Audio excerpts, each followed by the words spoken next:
Si tu devais recommencer à zéro aujourd'hui, par quoi tu commencerais? Je pense peut-être business internet. Pour aller vite en tout cas, business internet. Ça va très très vite. J'ai voulu fuir beaucoup de choses et c'est pour ça que je me suis lancé dans l'entrepreneuriat. Mais la première chose que j'ai voulu fuir en fait, c'est le monde du salariat en lui-même. Du retour sur investissement que ça peut générer.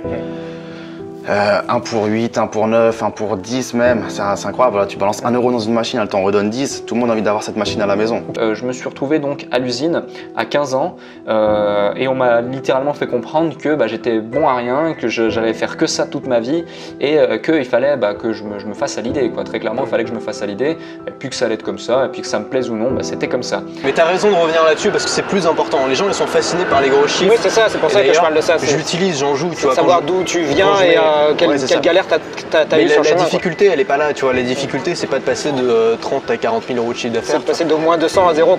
Ouais, exactement. Et c'est de passer, en fait, la plus grosse difficulté, c'est les premiers 1000 euros. Je suis parti, j'avais rien. T'enlèves la mailing list, t'enlèves l'argent, on reconstruit. C'est pas un problème. C'est une compétence quand même qui est pas évidente à cerner au début. Une fois que tu la cernes, moi je vois tous ceux qui la cernent, ils ont des très très gros retours sur investissement et peu importe sur quel marché ils l'appliquent, ils se débrouillent quoi. Tu maîtrises aujourd'hui la publicité télé, tu vas être capable de faire de l'argent. Tu maîtrises la publicité Facebook, tu vas être capable de faire de l'argent. Mais la vraie truc, c'est pas la stratégie, c'est les compétences que tu as développées qui te permettent de faire des bonnes publicités. C'est ça la plus grosse difficulté parce qu'il faut te prouver que c'est possible. Tu pars souvent d'un monde où tu n'as aucun exemple autour de toi de gens qui a fait ça parce qu'on vient un peu d'un ancien monde où personne, tu vois, c'est un boulot qui est quand même très nouveau.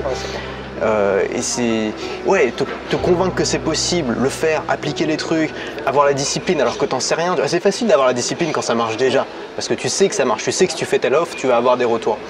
Mais avoir la discipline au début quand ça marche pas encore, quand t'as encore rien, aucun retour, aucun feedback, que t'as pas d'audience, ni rien, et qui ont ce problème-là de dire putain mais je veux juste, tu vois, ils veulent pas gagner des milliers de cents, ils veulent juste avoir ce qu'il faut pour pouvoir continuer.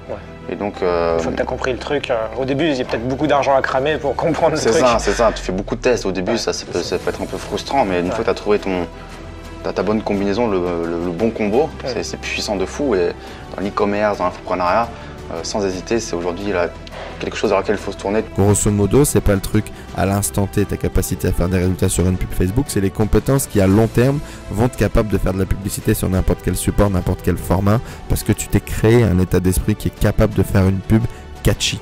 C'est-à-dire avoir un niveau d'empathie suffisamment fort avec ta niche, trouver le message qui va l'interlocuter, et puis un bon appel à l'action qui va lui faire cliquer sur le bouton, qui va lui faire aller dans le magasin, etc. etc.